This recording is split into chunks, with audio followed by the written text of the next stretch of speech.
சென்னை விமான நிலையத்தில் சர்வதேச முனையம் 2 திடீரென்று தீ விபத்து ஏற்பட்டதால் பரபரப்பு நிலவுகிறது. இது பற்றிய கூடுதல் தகவல்களை வழங்குவதற்காக செய்தியாளர் ஜெய்சங்கர் இணைகிறார். என்ன காரணம் இந்த தீ விபத்துக்கு ஜெய்சங்கர்? தீ கட்டுக்குள் கொண்டு வரப்பட்டுவிட்டதா? தற்போதைய நிலை என்ன?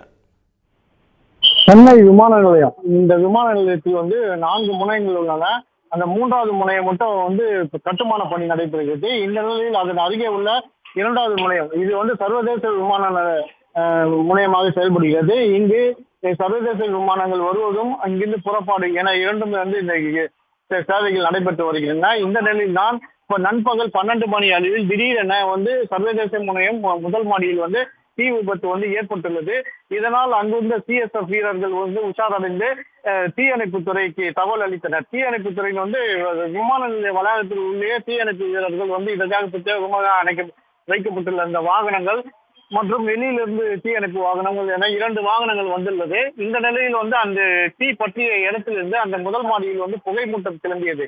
புகை மூட்டம் கிளம்பியதால் அந்த புகைக்குள் செல்ல முடியாத சூழ்நிலை ஏற்பட்டது. இதற்காக ஆக்சிஜன் சிலிண்டர் உள்ளிட்ட அந்த தீயணைப்பு கருவிகள், புகைப்போக்கிகள் என பல்வேறு கருவிகளுடன் அந்த தீயணைப்பு வீரர்கள் உள்ளே சென்று அந்த தீயை அணைக்கும் முயற்சியில் ஈடுபட்டு வருகிறார்கள்.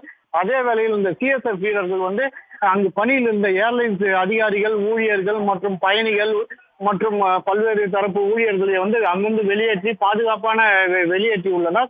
இதனால் இந்த சென்னை விமான நிலைய வளாகத்தில் சர்வதேச முனையத்தில் பெரும் பரபரப்பு ஏற்பட்டது.